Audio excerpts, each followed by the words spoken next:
Hello दोस्तों, let's cricket की magazine analysis series में आप लोगों का स्वागत है। और कुरुक्षेत्र मैगजीन अप्रैल 2021 की हम लोगों के सामने है। टोटल 52 पेजेस हैं और 22 रुपये की मैगजीन मार्केट में ये अवेलेबल हो जाएगी। हम लोग इसकी पीडीएफ अवेलेबल कराते हैं, तो टेलीग्राम चैनल नीचे है, वहाँ पर आपको इसकी पीडीएफ अवेलेबल हो जाएगी। तो आप घर बैठे ही इसकी पीडीएफ भी प्राप्त कर सकते हैं और आपको मार्केट जाने की ज़रूरत भी नहीं पड़ेगी। ओके। तो देखते हैं कि किस टॉपिक के ऊपर जो है वो यहाँ पर मैगज़ीन निकाली गई है। तो टॉपिक थोड़ा सा ऐसा ही है, आपका मन नहीं करेगा पर आपको ये देखनी पड़ेगी, क्योंकि इसके अंदर बहुत अच्छे तरीके से यहाँ पर कवर किया गया है फोक आर्ट एंड कल्चर को। तो आर्ट एंड कल्चर आपके सिलेबस का पार्ट है, जीएस पेपर में भी ये चीज़ें कवर होती हैं और प्रीलिम्स के हिसाब से भी काफ़ी इंपॉर्टेंट हो जाता है।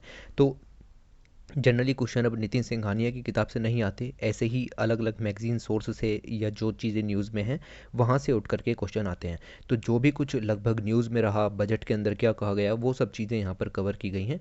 तो काफ़ी अच्छा आर्टिकल है और मेंस के पर्सपेक्टिव से तो बहुत ही ज़्यादा इंपॉर्टेंट है। ठीक है, तो देखिए शुरू करते हैं और चीज़ों को समझना यहाँ पर स्टार्ट करते हैं। सबसे पहले एक छोटा आर्टिकल दिया गया है, आज़ादी का अमृत महोत्सव मनाया गया। और ये बेसिकली आप देखें तो 12 मार्च 2021 को मनाया गया। तो 12 मार्च अगर आपको याद हो तो गांधी जी ने दांडी यात्रा शुरू की थी और हम यहाँ पर स्वतंत्र भी हो रहे हैं। तो आज़ादी मतलब इंडिपेंडेंस, और हमारी इंडिपेंडेंस, हमारी स्वतंत्रता को 75 साल पूरे होने वाले हैं। तो उसी उपलक्ष्य में अभी से हमने ये जो है वो महोत्सव बनाना शुरू कर दिया है। और आप यहाँ देखें, प्राइम मिनिस्टर श्री नरेंद्र मोदी ने खुद यहाँ पर इसको यहाँ पर शुरू किया। अहमदाबाद में ये जो है मनाया गया। ठीक है, तो ये चीज़ें हैं, क्यों मनाया गया वो हमारे लिए इम्पोर्टेंट है। देखिए यहाँ पर देखते हैं, जब मिस्टर मोदी एड्रेस कर रहे थे और जो उन्होंने यहाँ पर लॉन्च किया आज़ादी का अमृत महोत्सव 75 वीक्स बिफोर 15 अगस्त 2022, जब हम यहाँ पर 75 साल हो जाएंगे हमारी आज़ादी को, उससे 75 वीक पहले ये महोत्सव यहाँ पर मनाया गया। और ही paid homage to the Mahatma Gandhi, Mahatma Gandhi ji को यहाँ पर श्रद्धांजलि दी गई। Great personalities who laid down their lives in the freedom struggle, जिन्होंने स्वतंत्रता की लड़ाई लड़ी और हमें आज़ाद कराया, तो उनके उपलक्ष्य में यहाँ पर ये महोत्सव मनाया जाएगा। जिससे हम स्वतंत्रता का अनुभव आज करते हैं वो सब उन्हीं की देन है। तो इन्होंने यहाँ पर 5 पिलर गिनाए, ही रिटेटेड 5 पिलर्स। तो हम 5 पिलर्स कौन कौन से बताते हैं जिन्होंने हमें यहाँ पर, देखिए, freedom struggle, ideas at 75, achievements हमने क्या क्या हासिल की, 75 ईयर्स हो चुके हैं आज़ादी के, हमने क्या क्या एक्शंस लिए, क्या क्या रिजोल्व्स, यहाँ पर 75 साल हमारी स्वतंत्रता को हो गए हैं, तो हमने यहाँ पर क्या किया। ठीक है, हमने अपने कौन से ड्रीम्स यहाँ पर पूरे किए, कौन से बाकी हैं, क्या क्या ड्यूटीज़ हैं, उन सबको यहाँ पर बताया।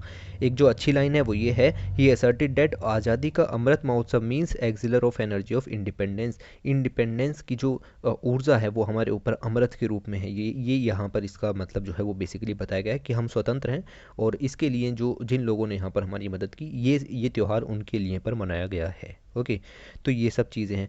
फिर सेम चीज़ें यहाँ पर union minister of state incharge Shri Prahlad Singh Patel ने भी ये बातें कहीं, बट इतनी सब हमारे काम की नहीं है। बेसिकली आपको जो गांधी जी से रिलेटेड चैप्टर है वो आपको रिपीट करना होगा अपनी हिस्ट्री की बुक के अंदर। तो ये सब छोटे छोटे पॉइंट्स हैं, ये सब आपको पता होना चाहिए। ओके, तो हम अपने मेन आर्टिकल्स की तरफ आते हैं। ये सब आर्टिकल्स इसके अंदर कवर किए गए हैं। सबसे पहले आर्टिकल की तरफ आते हैं, यहाँ पर लिखा हुआ है इंडिया की रिच कल्चरल हेरिटेज। आपको पता होगा कि इंडिया के अंदर कल्चरल हेरिटेज बहुत ही ज़्यादा है।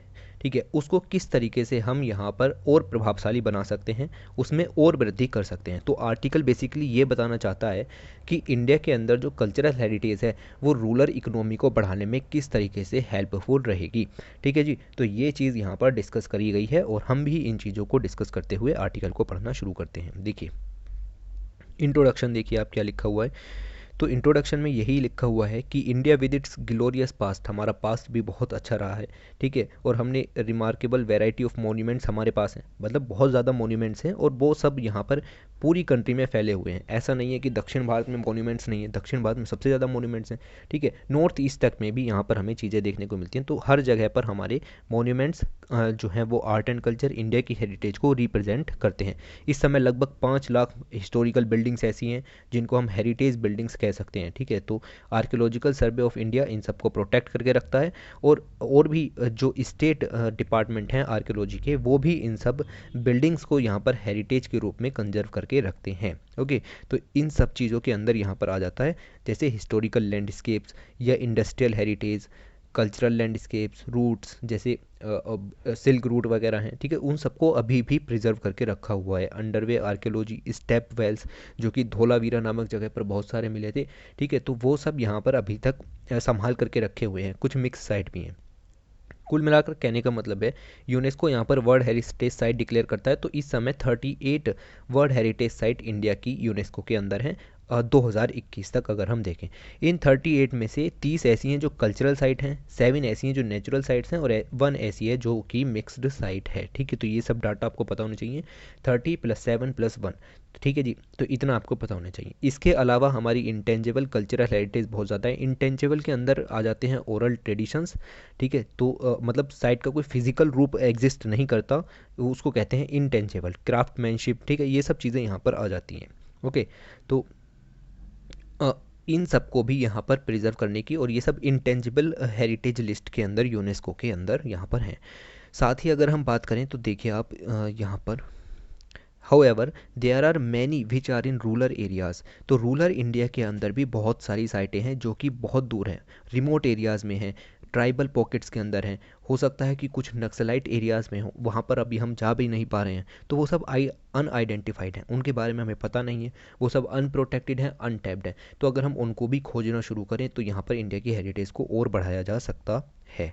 ओके, तो ये सब इंट्रोडक्शन पॉइंट ऑफ व्यू से है, आप इनमें से कोई भी 2-3 लाइनें स्टार्ट कर सकते हैं लिखना, ठीक है। अगर ऐसे आता है कि किस तरीके से इंडिया की जो हेरिटेज है उसको और ज़्यादा बढ़ाया जा सकता है, कल्चरल हेरिटेज है उसको और ज़्यादा इम्प्रूव किया जा सकता है।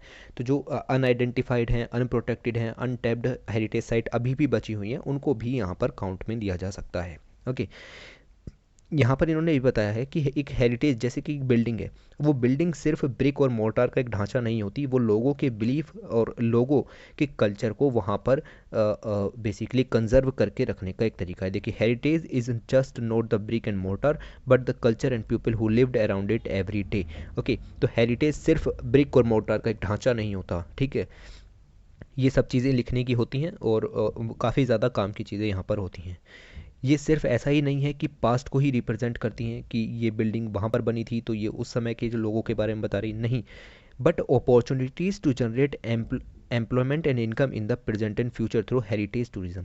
अब इस आर्टिकल के अंदर सिर्फ मेन फोकस रहा है हेरिटेज टूरिज्म के ऊपर, कि किस तरीके से एक बिल्डिंग है उसके चारों ओर उसको कंजर्व करके वहाँ पर टूरिज्म को बढ़ावा दिया जा सकता है, उसको कहा जाता है हेरिटेज टूरिज्म, ठीक है। तो हेरिटेज बिल्डिंग्स के कारण जितना भी टूरिज्म बढ़ता है, वो सब इंडिया में एम्प्लॉयमेंट जनरेशन और इनकम को बढ़ाने में काम में आएगा इन द प्रेजेंट और फ्यूचर। तो पास्ट का तो इम्पोर्टेंस है ही, लेकिन प्रेजेंट में भी इम्पोर्टेंस आपको देखने को मिलेगा।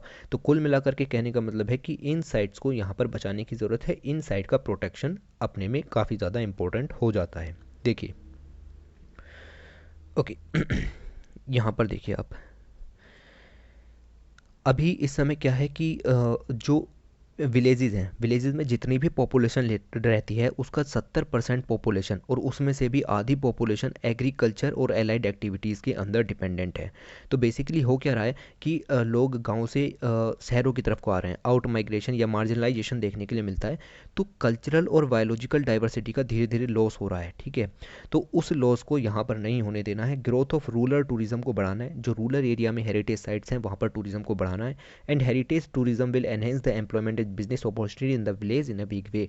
तो ये जो लोग बाहर शहरों की तरफ को जा रहे हैं, इस चीज़ को बंद करना है, शहरों की तरफ ना जाएं, और जो रूरल टूरिज्म है या हेरिटेज टूरिज्म है उसके ज़रिए गांव में ही जो भी उनके पास हेरिटेज बिल्डिंग है, कोई बड़ा टेम्पल हो सकता है जो किसी बड़े राजा ने बनवाया हो, वहाँ पर टूरिज्म को बढ़ाने के लिए उनको एज ए सिक्योरिटी गार्ड, उनको एज ए गाइडर कुछ भी प्रोवाइड कीजिए स्किल के थ्रू, और उन्हें उसी जगह पर रोज़गार भी प्रदान करें, ठीक है। तो बात समझ में आई। अब ये क्वेश्चन मेंस के लिए काफ़ी ज़्यादा इंपॉर्टेंट हो जाता है, how can heritage structure change the rural economy, rural economy पर किस तरीके से हेरिटेज स्ट्रक्चर्स यहाँ पर प्रभाव डालते हैं। तो यहाँ पर आप देखिए कि बहुत सारे हेरिटेज स्ट्रक्चर्स हैं हमारे पास, जैसा कि अभी भी बताया, उनका अपना कल्चरल एंड हिस्टोरिकल सिग्निफिकेंस यहाँ पर है। कुछ ऐसे भी हैं जो कि रूरल एरिया में जिनके बारे में अभी तक हमें पता भी नहीं है। There are also tools for socio economic upliftment of the local level and sustainability of the future generation. कुल मिलाकर के कहने का मतलब है, इन्होंने लिखा है कि कोविड-19 धीरे धीरे ख़त्म हो रहा है और लोग अब घरों से बाहर निकल रहे हैं, यानी कि वो अब ऐसी जगहों पर जाना चाहेंगे जहाँ पर भीड़ कम हो। तो ऐसी जगह पर रूरल एरियाज़ में ज़्यादा मिलती हैं, वो ऐसी जगह पर जाना चाहेंगे जो कि बिल्कुल साफ़ हो, ठीक है, क्लीन हो, हेल्दी हो, पॉपुलेशन फ्री हो। तो ये लोग उन लेस क्राउडेड रूरल एरियाज़ की तरफ जाना शुरू करेंगे। तो ये हमारे लिए एक अपॉर्चुनिटी है कि पोस्ट कोविड-19 में हेरिटेज टूरिज़्म को बढ़ावा दिया जाए। बात समझ में आती है आपको? ओके, तो इस तरीके से यहाँ पर वृद्धि देखने को मिलेगी। और देखिए और क्या कहा गया है, तो पेंडेमिक ने हमें ये भी दिखाया है कि लोकल रिसोर्सेज का कितना ज़्यादा इंपॉर्टेंस है और हेरिटेज का अपना सिग्निफिकेंस यहाँ पर देखने को मिलेगा। देखिए, there are traditional step wells which have heritage significance and can also be explored if the water resources can be revived. एक होते हैं स्टेप वेल्स। स्टेप वेल्स क्या होते हैं? देखिए, एक तो सिंपल वेल इस तरीके के हो गए कि एक ये कुआं टाइप का हो गया, आप इसमें जाते हैं, पानी निकाल लेते हैं बाल्टी वगैरह के थ्रू।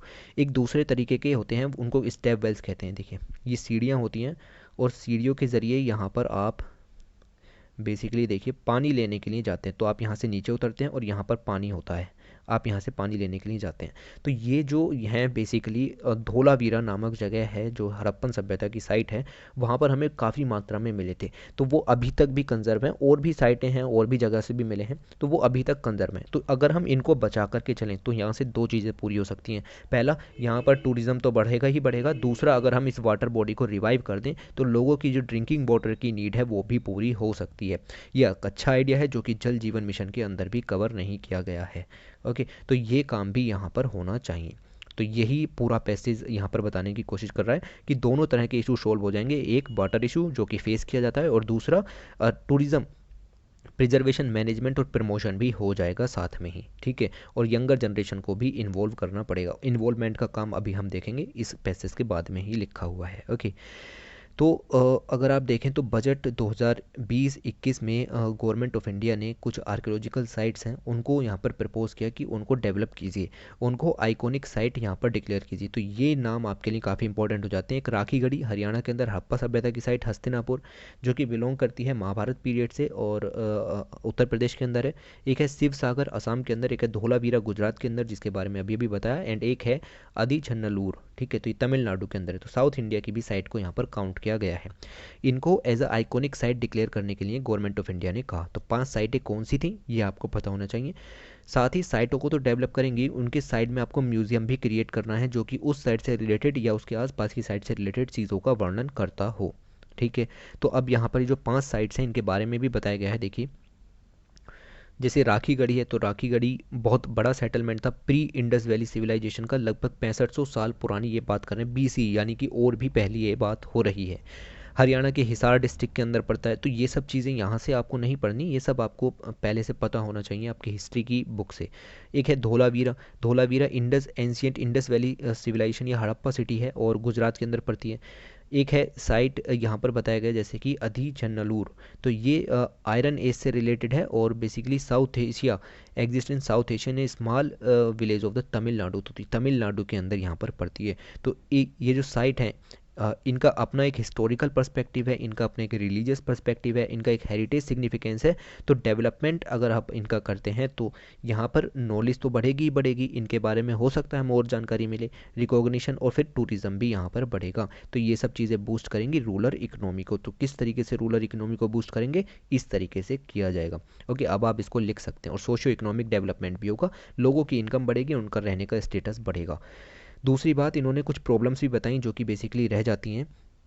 जैसे जैसे आप यहाँ पर देखिए तो एक स्कीम है स्वदेश दर्शन स्कीम और एक स्कीम है स्वदेश दर्शन स्कीम, पढ़ेंगे इसके बारे में, कहीं आएगी, मिनिस्ट्री ऑफ टूरिज्म की है। एक दूसरी स्कीम है प्रसाद स्कीम। इन दोनों स्कीम्स के अंदर बेसिकली बुद्धिस्ट सर्किट को क्रिएट करने की बात हुई थी कि हम 6 बुद्धिस्ट सर्किट बनाएंगे। बुद्धिस्ट सर्किट ये होता है कि बुद्धा से रिलेटेड जितनी भी जगह हैं आप उन सभी को क्रिएट करेंगे, ताकि अगर कोई बाहर से टूरिज्म करने के लिए आ रहा है तो सिर्फ वो उस सर्किट के ज़रिए पूरे बुद्धिज़्म जो है वो उन साइट्स को यहाँ पर घूम सके। ओके, तो ये यहाँ पर इसका बेसिकली मकसद होता है।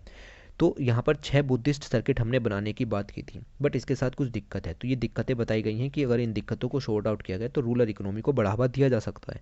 कौन कौन सी दिक्कत है? तो पहली दिक्कत बताई कि अशोक के एडिक्ट्स, जैसे अशोक ने बहुत सारे शिलालेख बनाए, उसने स्तंभ लेख बनाए, उन सब के लिए कोई स्पेसिफिक सर्किट नहीं है। अगर कोई बंदा बाहर से आया है और वो चाहता है कि मैं सिर्फ अशोक के एडिक्ट्स घूमने के लिए आया हूँ, तो उसको यहाँ पर बहुत दिक्कत होगी, उसको पता नहीं चलेगा कि कौन सा एडिक्ट कहाँ पर है। अगर हम उसके लिए एक सर्किट तैयार कर देते, उससे जोड़ने वाली एक कड़ी बना देते, तो वो यहाँ पर आकर के सिर्फ उस पाथ पर चलता और यहाँ पर अशोक के एडिक्ट्स को देख लेता। ठीक है, तो इस तरीके से छोटे छोटे इनिशिएटिव लेकर के हेरिटेज को बचाया जा सकता है। दूसरा, देखिए प्रसाद स्कीम के अंदर कोई भी बुद्धिस्ट साइट नहीं ली गई है, and only one site Mahabodhi temple को आइडेंटिफाई किया गया है आइकॉनिक साइट स्कीम के रूप में। ठीक है, तो ये भी यहाँ पर दिखाता है कि बुद्धिस्ट टूरिस्ट को अगर बढ़ाना है तो इस प्रसाद स्कीम के अंदर बुद्धिस्ट साइट्स को भी इंक्लूड करना पड़ेगा। ओके, ये सब स्कीम्स हैं, इनके बारे में आगे डिस्कस करेंगे, कभी आएंगी ये। ऑलराइट, तो इन्होंने यहाँ पर बताया है कि देखिए जो अशोका एडिक्ट का यहाँ पर मैं आपको बता रहा हूँ कि उससे रिलेटेड इनको एक सर्किट बनाना चाहिए। तो 10 बुद्धिस्ट साइट हैं जो कि पर्टिकुलरली अशोक के एडिक्ट्स को भी रिप्रेजेंट करती हैं। अशोक के एडिक्ट्स यहाँ पर बुद्धिज़्म से रिलेटेड उसके बेसिकली जो उसने उन शिलालेखों पर, स्तंभ लेखों पर लिखा, उन सबको यहाँ पर बताते हैं। तो रॉक पिलर हैं या रॉक स्ट्रक्चर हैं, पिलर स्ट्रक्चर हैं, जैसे 5 रॉक एडिक्ट्स हैं, जैसे गिरनार है, सोपारा है, धौली है, जागुड़ा है, सरनाती है, येरागुड़ा है। और 5 यहाँ पर 5 पिलर एडिक्ट्स हैं, जैसे कालसी है, दिल्ली है, वैशाली है और आगे हैं। ठीक है, मैं उसको बताऊंगा, ये सब आपने पढ़े भी होंगे अशोक के अपने चैप्टर में। तो इन सब से रिलेटेड एकमात्र सर्किट यहाँ पर बना देना चाहिए कि कोई बंदा है वो रॉक सर्किट घूमना चाहता है तो वो सिर्फ उस पाथ पर चले, उसको कोई दिक्कत ना हो। ठीक है, तो ये सब है, रामपुरवा है और लौरी याकान है। तो ये सब यहाँ पर इसके पिलर इंस्क्रिप्शन यहाँ पर हो जाते हैं, तो इनको एक सर्किट मैनर में डेवलप करना पड़ेगा। Okay, similarly, reviving the lost traditional gardens. For example, the royal gardens of Bundelkhand can be boost to the local rural economy. तो बुंदेलखंड का जो फेमस रॉयल गार्डन है उसको भी इसी तरीके से इम्प्रूव किया जाना चाहिए ताकि वहाँ पर टूरिज्म को बढ़ावा दिया जाए और रूरल इकोनॉमी में बढ़ावा देखने के लिए मिले। ऑलराइट, तो ये सब चीज़ें हैं। फिर अगर आप देखें कुछ ऐसी जगह पर हैं जैसे ट्राइबल सेटलमेंट्स, तो ट्राइबल एरियाज़ हैं जहाँ पर जनरली बहुत रिमोट एरिया हो गए, वहाँ पर लोग नहीं जाते हैं, तो वहाँ पर भी कुछ कल्चरल लैंडस्केप्स पड़े हुए हैं। जैसे बात करें तो यूनेस्को की एक टेंटेटिव लिस्ट होती है, उसमें वो उन साइट्स के नाम डालता है जो कभी वर्ल्ड हेरिटेज साइट को दिए जा सकते हैं, मतलब उनको ऐसा स्टेटस दिया जा सकता है, उसके अपने मीज़र्स होते हैं कि किस तरीके से दिया जाएगा। तो ऐसी साइट्स के अंदर with world heritage site inscription of Kanchenjunga national park 2016 world heritage list के अंदर कंचनजंगा नेशनल पार्क डाल दिया गया है। एक है Apatani cultural landscape cold desert landscape of Spiti region, ये टेंटेटिव लिस्ट में पड़ा हुआ है। तो कंचनजंगा यहाँ पर बेसिकली नेचुरल साइट हो गई और इसको वर्ल्ड हेरिटेज साइट में डिक्लेयर किया हुआ है। दूसरा है अपातानी कल्चरल लैंडस्केप जो कि स्पीति रीजन में पड़ता है, वो अभी टेंटेटिव लिस्ट में है।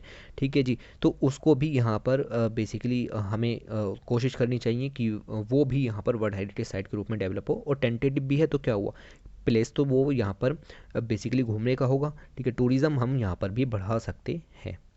तो यही सब पॉइंट हैं जितने याद रहते हैं रखिए।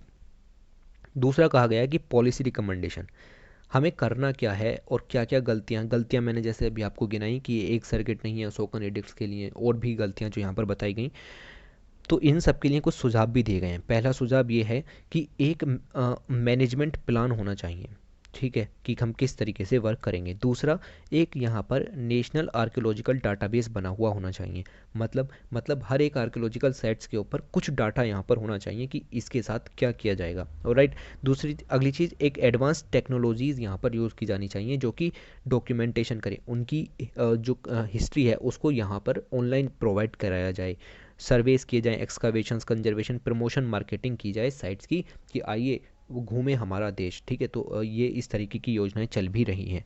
ओके, फिर हेरिटेज टूरिज़्म को प्रमोट किया जाए और उसके ऊपर बेसिकली फोकस दिया जाए प्रोफेशनल तरीके से, उस तरीके से नहीं हेरिटेज टूरिज़्म जो कि ट्रेडिशनल तरीका है, प्रोफेशनल तरीके से यहाँ पर इस काम को किया जाए। जिस तरीके से एक टूरिज़्म इंडस्ट्री बढ़ती है सेम लेवल पर काम होने चाहिए, साथ ही ग्राउंड लेवल पर भी वर्क होने चाहिए रूरल इकोनॉमी को बढ़ाने के लिए।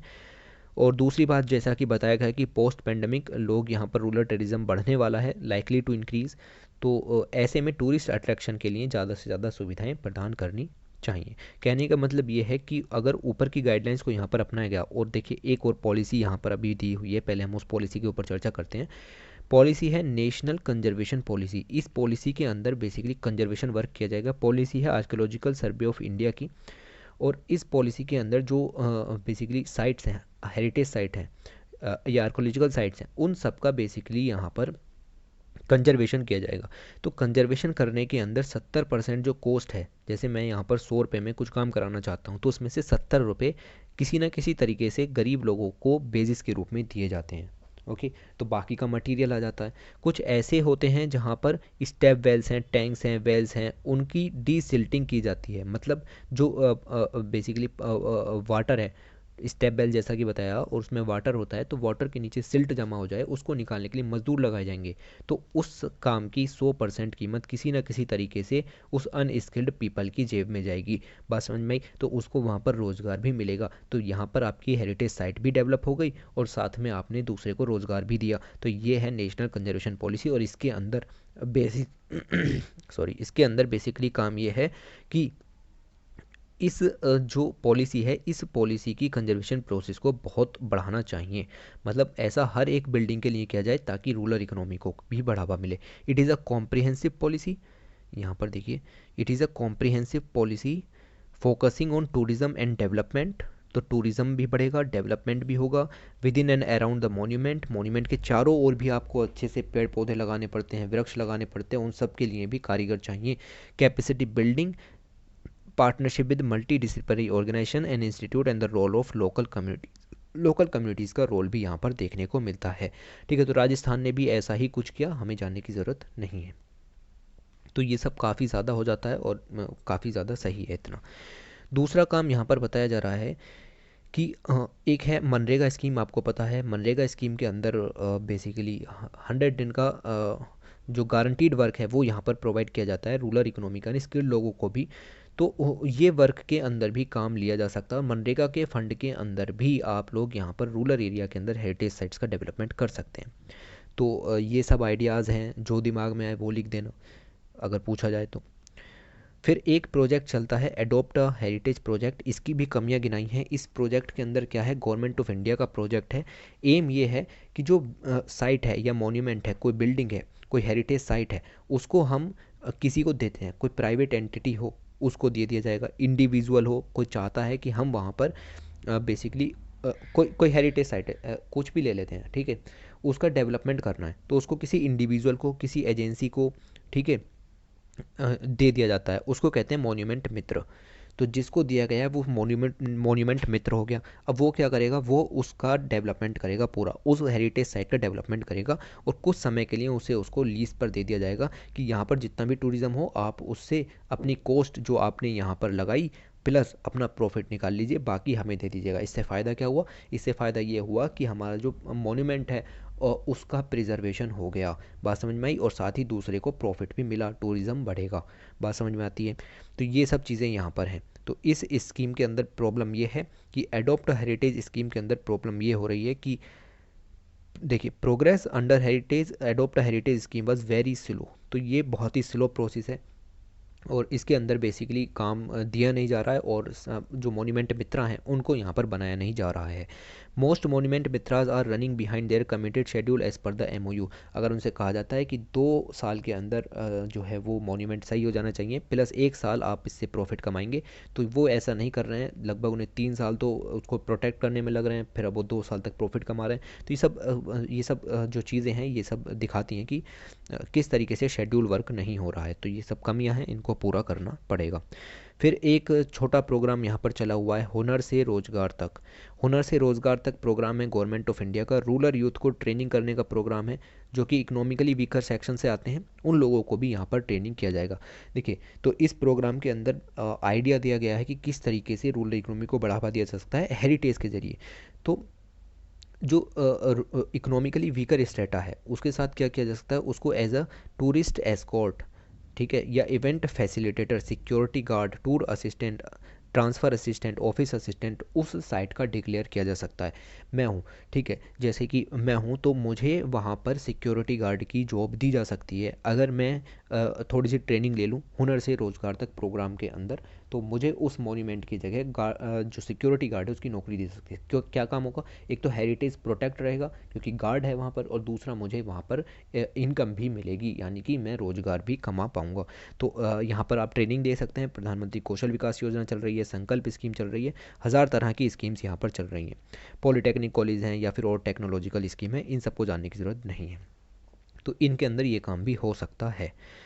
ओके, तो अगर हम और आगे देखें तो यहाँ पर देखिए आप, projects can be participatory wherever possible including the community in reviving design. Role आ जाता है कम्युनिटी बेस्ड अप्रोच का, मतलब कम्युनिटीज़ आएँ और यहाँ पर वर्क करें प्रोटेक्ट करने के लिए। इन्वॉल्विंग दैम इन मेंटेनेंस, तो कम्युनिटीज़ को इन्वॉल्व करना in maintenance such as volunteers for heritage walk, maintaining historical public space for reuse, advising them on maintenance of their historical houses, creating opportunity for local economy.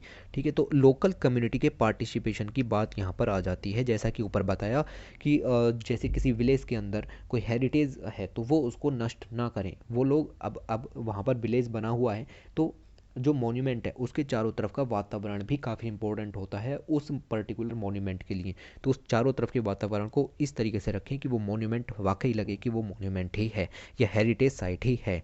Okay, तो ये सब चीज़ें ज़रूरी होती हैं। लोकल कम्युनिटी का participation हर वक्त यहाँ पर ज़रूरी होता है। ओके, आगे चलें तो देखते हैं कि और क्या क्या चीज़ें दी गई हैं। तो जैसा कि कम्युनिटी पार्टिसिपेशन के बारे में बात की, ऐसे ही पार्टिसिपेशन की बात हो सकती है वॉलंटरी पार्टिसिपेशन। जैसे स्ट्रॉन्ग सपोर्ट और पार्टनरशिप मिल सकती है लोकल बॉडीज़ से, लाइक पंचायत, एनजीओज़ वगैरह हैं, बिजनेसेस हैं, एक्सपर्ट्स हैं, ये सब एनहेंस कर सकते हैं proficiency of heritage asset. Heritage asset का मतलब ये है कि वहाँ पर अगर पीने के पानी के लिए नल है अभी, तो वो उस नल को हटा करके वहाँ पर पीने के पानी की स्वच्छ वाटर प्योरिफिकेशन सिस्टम के जरिए टंकी लगवा सकते हैं। तो इसको कहा जाता है हेरिटेज असेट को इम्प्रूव करना, उसकी प्रोफिशिएंसी को बढ़ाना। ओके, तो ये काम यहाँ पर किया जा सकता है। तो ये सब आपको समझ में आया। रोड ख़राब है, रोड को सही कर सकते हैं, तो ये सब काम एनजीओज़ के होते हैं, लोग करते नहीं। ओके, तो पार्टिसिपेशन की जैसे कि बात की, लोकल कम्युनिटी का पार्टिसिपेशन देखा, एनजीओज़ वगैरह का देखा, तो ये सब काम यहाँ पर किए जा सकते हैं। सेम चीज़ें गोवा ने की, ठीक है, तो इतना भी जानना ज़रूरी नहीं है। ओके, तो ये सब चीज़ें हैं। The site museums should develop its annual outreach programme of activities to engage all segment of visitors including children, families, etc. Volunteers in the museum may also be from the local community, installing a sense of pride among the local community।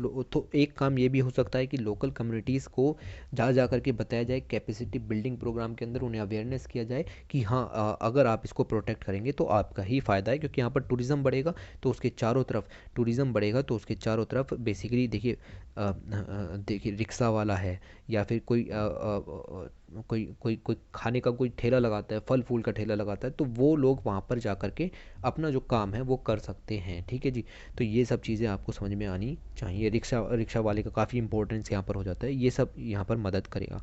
तो दोनों चीज़ें हमने यहाँ पर देखी कि crowd funding जो NGOs या कंपनीज़ यहाँ पर देंगी, प्लस कम्युनिटी फंडिंग जो कि लोकल कम्युनिटीज़ अपना सपोर्ट देंगी। उन सब के ज़रिए हम न्यू फंडिंग मॉडल्स यहाँ पर और ला सकते हैं, जिससे कि हेरिटेज स्ट्रक्चर्स को बचाया जा सके और जो नए स्टेक होल्डर्स हैं उनको भी पार्टिसिपेशन में लाया जा सकता है।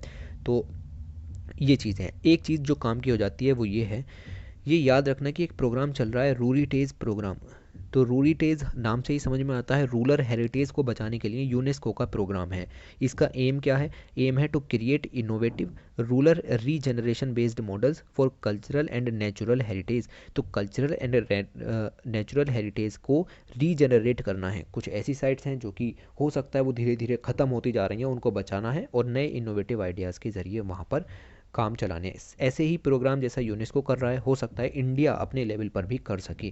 तो ये सजेशंस हैं, वे फॉरवर्ड में आप यहाँ पर लिख सकते हैं। तो वे फॉरवर्ड में आपको ये ही पॉइंट याद रखना है कि रूरीटेज प्रोग्राम की तरह इंडिया भी अपना प्रोग्राम लॉन्च कर सकता है। तो आर्टिकल लिखने वाले जो ऑथर हैं वो एडवाइज़र हैं नीति आयोग के टूरिज्म एंड कल्चर के लिए। तो इन्होंने जो डाटा यहाँ पर दिया वो काफ़ी ज़्यादा इंपॉर्टेंट हमारे लिए हो जाता है एक एस्से लिखने के लिए। ओके, तो इस तरीके से आप यहाँ पर अपना एस्से भी कंप्लीट कर सकते हैं। तो ये आपका पहला जो है वो यहाँ पर पूरा हो चुका है। ओके, तो अगला एडवर्टाइजमेंट आता है, उसके बाद हम यहाँ पर बात करेंगे Indian folk art and information education and communication tool की। तो ये इमेज आप यहाँ पर देख रहे हैं, ये जो लेडी यहाँ पर कलाकारी कर रही हैं, ये जो पेंटिंग्स आप पीछे देख रहे हैं, जो ये पेंटिंग्स हैं इनको वारली पेंटिंग स्टाइल कहते हैं। वारली पेंटिंग स्टाइल, ठीक है जी। तो इसके बारे में भी देखेंगे, इसके ऊपर मैंने सेपरेट वीडियो बनाई है, मैं अभी बताऊंगा उसके बारे में क्या करना है। ठीक है। तो अब हम आ जाते हैं अपने अगले आर्टिकल की तरफ, जो कि है Indian folk art and information education and communication tool. मतलब किस तरीके से IEC information education and communication tool Indian folk art को बढ़ाने में मदद करेगा। भाई ये आर्टिकल हमारे काम का नहीं है, यूपीएससी में इस तरह के आर्टिकल्स नहीं पूछे गए हैं, ना ही पूछे जाएंगे। बट इस आर्टिकल के अंदर एक चीज़ इंपॉर्टेंट है, वो है फोक मीडिया के नाम पर। इस पूरी मैगजीन में फोक मीडिया के 2 आर्टिकल हैं कि फोक मीडिया किस तरीके से हेल्पफुल रहता है बेसिकली इकोनॉमी को बढ़ाने में, ठीक है, रूरल इंडिया के लोगों को एम्प्लॉयमेंट जनरेशन में, ठीक है, तो वो सब किस तरीके से हेल्पफुल रहता है।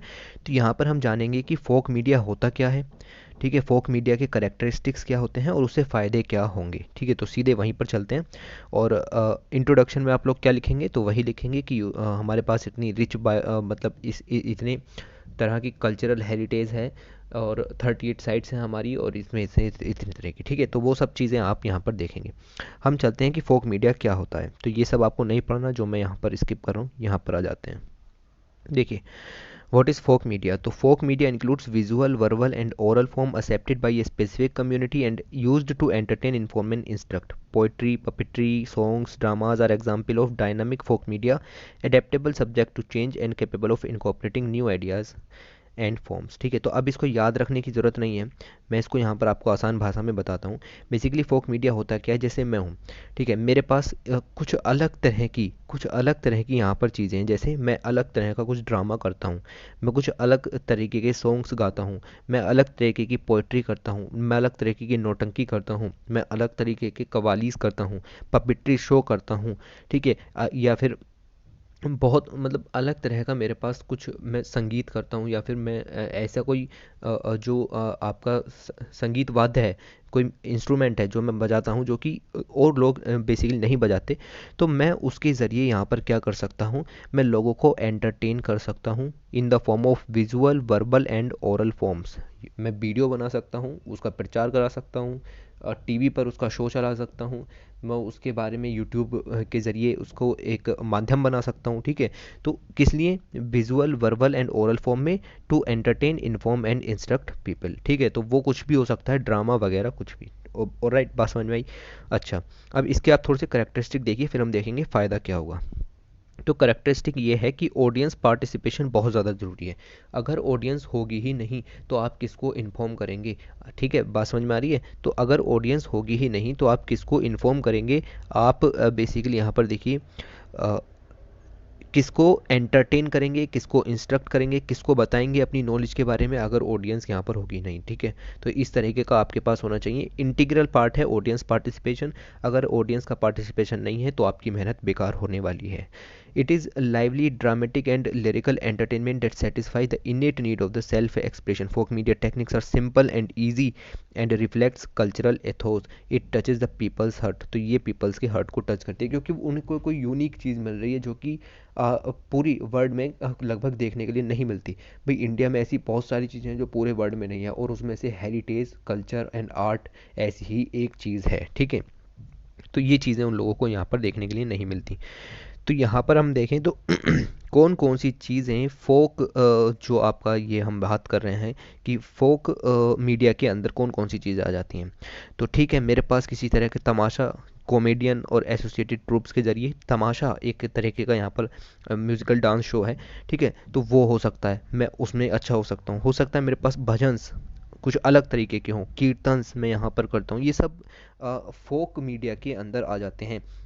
बात समझ में आ रही है। इनकी सबकी आपने यूट्यूब्स पर वीडियोस भी देखी होंगी, तो आप इसको ज़्यादा डीपली मत लीजिए। आप वही समझिए कि यूट्यूब पर आपने एक भजन सुन लिया, बात समझ में आई, तो वो सब फोक मीडिया का तरीका है। आपने सुना, जिन लोगों ने गाया उनके बारे में भी आपको यहाँ पर देखना पड़ेगा कि उनको क्या फ़ायदा यहाँ पर देखा।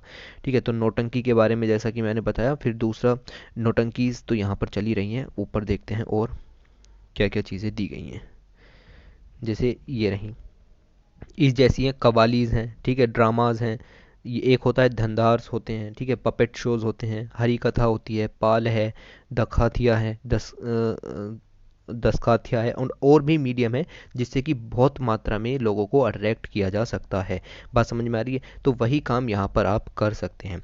दूसरा एक होता है जात्रा। जात्रा एक पॉपुलर फोक थिएटर है जो कि वेस्ट बंगाल, उड़ीसा, त्रिपुरा, असम और बिहार है। तो हम इसके बारे में भी, यानी इसको भी as a folk media use कर सकते हैं। इससे फ़ायदे क्या होंगे? तो फ़ायदे यहाँ पर आप देखिए, मैं आपको दिखाता हूँ। अ, ये देखिए, यहाँ पर बेसिकली लिखे हुए नहीं है, बट मैं आपको फ़ायदे भी यहाँ पर बताता हूँ। जैसे फोक मीडिया के क्या फ़ायदे हैं? पहली बात तो जिनको आप दिखा रहे हैं उन लोगों को उसकी नॉलेज होगी, यहाँ पर उनको पता चलेगा कि हाँ, हमारे देश में भी इस तरह की चीज़ें यहाँ पर मौजूद हैं। दूसरा, आपकी इनकम का एक सोर्स यहाँ पर बनेगा। ठीक है, आपकी जो बेसिकली जो भी कुछ आप परफॉर्म करते हैं वो इंडिया की कल्चरल हेरिटेज का पार्ट है, तो उसका रिवाइवल होता रहेगा। मतलब ऐसा नहीं है कि वो धुंधली पड़ जाएगी या वो धीरे धीरे ख़त्म हो जाएगी। उसका रिवाइवल यहाँ पर रहेगा। जैसे कव्वाली है, धीरे धीरे ख़त्म होती चली जा रही है, तो अगर उसके ऊपर फोक मीडिया का यूज़ किया जाए तो यहाँ पर उसको रिवाइव रखा जा सकता है। फिर इंटरनेशनल कम्युनिटीज़ को भी यहाँ पर पता लगेगा कि इंडिया में इस तरीके की चीज़ें हैं। फोक मीडिया नहीं होगा तो उनको भी पता नहीं चलेगा कि इंडिया में इस तरह की चीज़ें। हो सकता है कि यूनेस्को उनको अपनी इंटेंजिबल हेरिटेज साइट के अंदर डिक्लेयर भी कर दे। ठीक है, तो ये सब फ़ायदे हैं यहाँ पर, और भी फ़ायदे हैं, और धीरे धीरे जैसे आर्टिकल्स आगे चलते रहेंगे हम यहाँ पर देखते रहेंगे। तो फोक मीडिया अगर आप देखें तो ट्रेड्स यहाँ पर बेसिकली फेस्टिवल्स हैं, फेयर्स हैं, जो त्यौहार हैं, मेले हैं, उनके अंदर भी यहाँ पर हमें फोक मीडिया देखने के लिए मिलता है। ओके, तो जैसे अगर मैं बात करें, एवरी स्टेट और every region has culture and region specific festival. For example Onam in Kerala, ये याद होने चाहिए आपको। पोंगल इन तमिलनाडु, गणेश चतुर्थी इन महाराष्ट्र, रथ यात्रा इन उड़ीसा, दुर्गा पूजा इन बंगाल, फूल देई इन उत्तराखंड, बैसाखी इन पंजाब। ठीक है, तो ये कल्चरल फेस्टिवल हैं और इनको as a folk media use किया जाता है। दुर्गा पूजा की कितने विशाल तरीके से मनाया जाता है, गणेश चतुर्थी कितनी विशाल तरीके से मनाई जाती है। इन सबको फोक मीडिया के रूप में यूज़ किया जा सकता है और दुनिया को दिखाया जा सकता है कि हम क्या कर सकते हैं। तो यूनेस्को की आने वाली कुछ कमिटीज़ के अंदर, जो आने वाली कुछ कमेटी होंगी, उसके अंदर हमने कहा है कि दुर्गा पूजा इन वेस्ट बंगाल में जो मनाई जाती है दुर्गा पूजा, उसको यूनेस्को अपनी इंटेंजिबल हेरिटेज साइट के अंदर डिक्लेयर करेगी, ताकि दुनिया को पता लगे कि इंडिया में एक इलाका ऐसा भी है जहाँ पर दुर्गा पूजा बहुत विशाल तरीके से मनाई जाती है। तो फोक मीडिया का यूज़ करके हम इन सब चीज़ों को यहाँ पर बढ़ावा देंगे। तो काफ़ी हो गया फोक मीडिया के बारे में। आप डेफिनेशन लिखिए, कुछ करेक्टरिस्टिक लिखिए, 250 वर्ड का इससे आपको यहाँ पर हो जाएगा। ठीक है, तो इस तरीके से आपको यहाँ पर देखना है। बाकी यहाँ से आपको कुछ भी नहीं निकालना है। बात समझ रहे हैं ना? ओके, ऑलराइट, आगे चलते हैं अगले आर्टिकल की तरफ। कुछ खास आर्टिकल यहाँ पर ये देख लेते हैं। Showcasing folk art and culture at global stage. तो ग्लोबल लेवल पर किस तरीके से पहुँचा सकते हैं हम Indian folk art and culture को? तो सिंपल सी बात है, बहुत सारे तरीके हैं, देखते हैं कि क्या क्या चीज़ें हैं। तो ये सब मैंने आपको बताया कि हमारी मोस्ट एंशियंट सिविलाइजेशन है और बहुत ही डाइवर्स कल्चर हेरिटेज हम लोगों के पास है। बहुत सारी कल्चर्स का यहाँ पर कॉन्ग्लोमरेशन यानी कि मिक्सचर देखने के लिए मिलता है। ओके, तो India has always maintain its cultural heritage as an integral aspect of its global projections. तो जब भी हम बेसिकली कहीं पर भी देखेंगे, अगर आप न्यूज़ में इंटरनेशनल कोऑपरेशन की बात करते हैं, तो हम उसमें कल्चरल हेरिटेज का पार्ट भी यहाँ पर डालते हैं। जैसे चाइना के साथ हमें कोई समझौता करना है तो हम वहाँ पर बुद्धा से रिलेटेड बातें करते हैं इंटरनेशनल कोऑपरेशन को बढ़ाने के लिए। ठीक है, तो ये सब हमारी हेरिटेज का पार्ट है और साथ ही इंटरनेशनल रिलेशंस में भी हमारी मदद करता है। India looks forward hopefully and largely to the UNESCO's upcoming meeting. तो यूनेस्को की जो आने वाली मीटिंग है, इंटर गवर्नमेंटल कमिटी, उसके अंदर हमने ये बात कही है। यहाँ पर देखिए, it decision will be taken at this meeting about including Durga Puja in the representative list of intangible cultural heritage for humanity. तो हम आने वाली मीटिंग में दुर्गा पूजा को यहाँ पर इंक्लूड करने की बात कहेंगे कि वो उसको अपनी इंटेंजिबल कल्चरल हेरिटेज लिस्ट के अंदर बेसिकली जगह दे। ओके, तो ये सब यहाँ पर काम आपके चलेंगे। साथ ही last year ministry of culture ने यहाँ पर लॉन्च किया draft national list for intangible cultural heritage of India. तो उन्होंने ये लिस्ट पब्लिश की। क्यों लिस्ट पब्लिश की?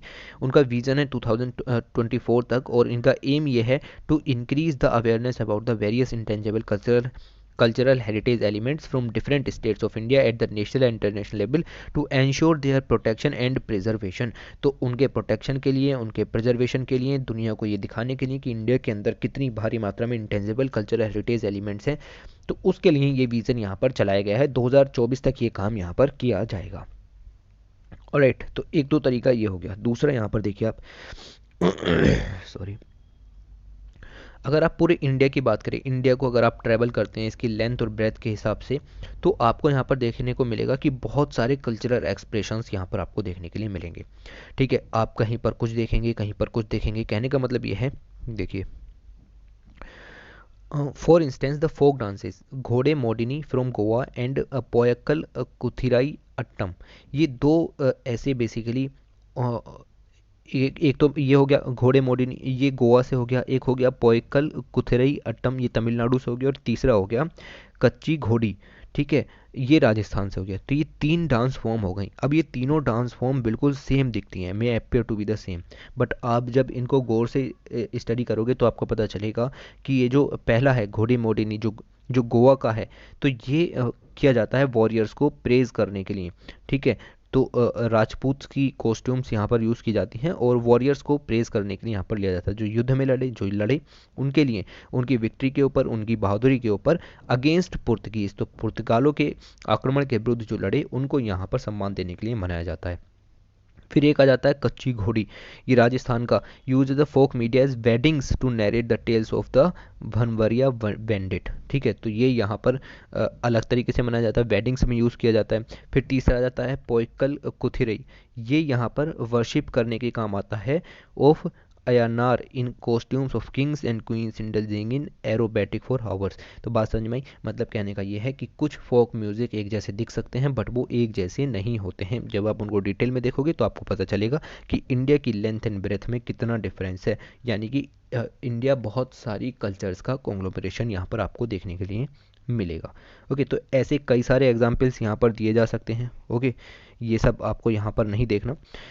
साथ ही अगर हम यहाँ पर और आगे चलें तो ये नहीं पढ़ना है आपको कुछ भी, ये सब यूपीएससी के अंदर काम का नहीं है।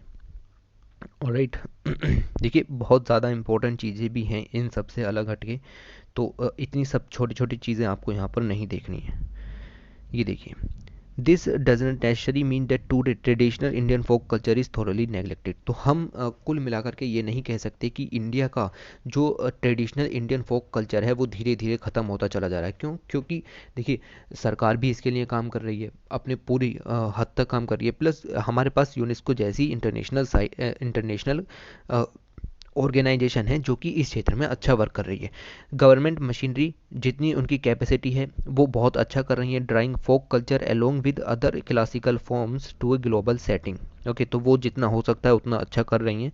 द नंबर ऑफ स्कीम्स उन्होंने लॉन्च की हुई हैं, बहुत सारी पॉलिसीज़ यहाँ पर उन्होंने लॉन्च की हैं कि फोक आर्ट को किस तरीके से बढ़ाया जाए, उनके प्रमोशन को किस तरीके से इंक्रीज़ किया जाए। जैसे हमारे पास बहुत सारी मिनिस्ट्रीज़ हैं, मिनिस्ट्री ऑफ कल्चर है, मिनिस्ट्री ऑफ एक्सटर्नल अफेयर है, मिनिस्ट्री ऑफ टूरिज़्म है, मिनिस्ट्री ऑफ माइनॉरिटी अफेयर्स हैं। तो ये सब लोगों के जो कल्चरल और हेरिटेज बेसिकली पर्पजेज हैं उनको सेव करके रखने का काम यहाँ पर करती है। ओके, उसके बाद अगर आप देखें यहाँ पर, तो हम बाहर जाते हैं और दूसरे देशों में, जैसे मोदी जी भी गए तो इन्होंने फेस्टिवल्स भी चलाए, festival of India abroad government ने ऑर्गेनाइज़ किया, नमस्ते इंडिया यूएसए में गए थे, वहाँ पर जा करके फैलाया।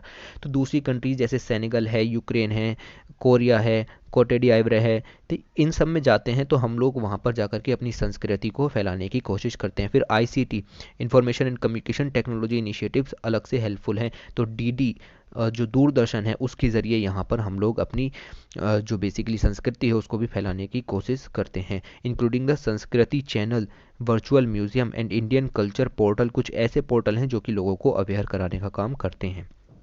ये देखिए, साथ ही मिनिस्ट्री ऑफ एक्सटर्नल अफेयर का जैसा कि रोल अभी बताया, तो मिनिस्ट्री ऑफ एक्सटर्नल अफेयर ने एक प्रोग्राम चलाया, नो इंडिया प्रोग्राम, एक 3 वीक का ओरिएंटेशन प्रोग्राम था। मकसद क्या था?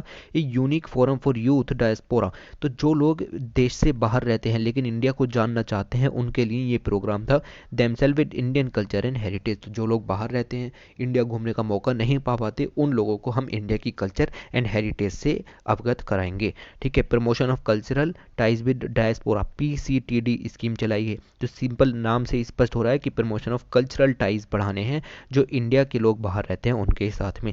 Various commemorations, festivals, established renovation of cultural centres like the recent centre in Jaffna, तो हमने जाफना में इस तरीके का सेंटर भी खोला है जो श्रीलंका में रहने वाले जो लोग हैं इंडिया के, उनको इंडिया की कल्चर के बारे में बताएगा। तो जाफना के अंदर, श्रीलंका के अंदर फैसिलिटेट करेगा showcasing the traditional Indian culture at the international level. बात समझ में आई? तो किस तरीके से बढ़ाओगे? इस तरीके से बढ़ाओगे। काफ़ी पॉइंट मिल गए। ओके, आगे चलते हैं।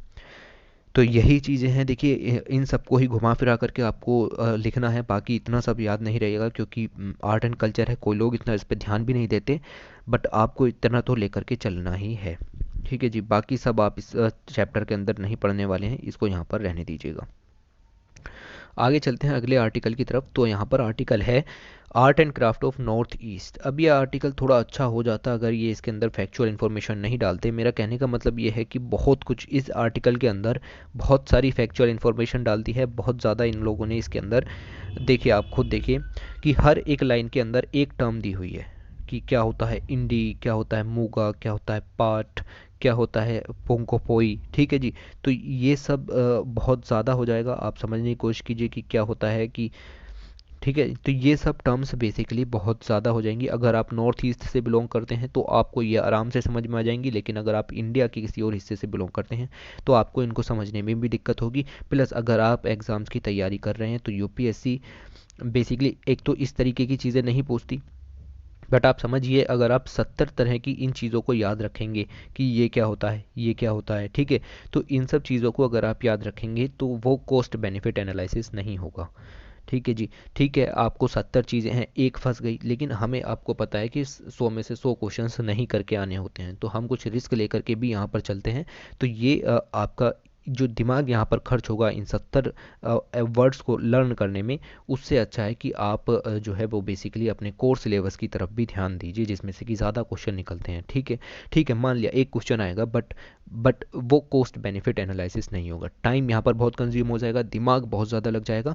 तो दिमाग यहाँ पर अपना बचाइए, टाइम भी बचाइए। ओके, तो वैसे आप नॉर्थ ईस्ट से बिलोंग करते हैं तो आप पढ़िए कि मेघालय में किस किस तरह की ड्रेसेस पहनी जाती हैं, ठीक है, किस किस तरीके के सिल्क के क्या कपड़े हैं। ठीक है, तो ये सब चीज़ें बेसिकली अगर आपके पास टाइम है या आप इंटरेस्टेड हैं तब आप यहाँ पर देख सकते हैं। बाकी यूपीएससी पर्पज़ से प्लीज़ आप इस आर्टिकल को नहीं पढ़ेंगे।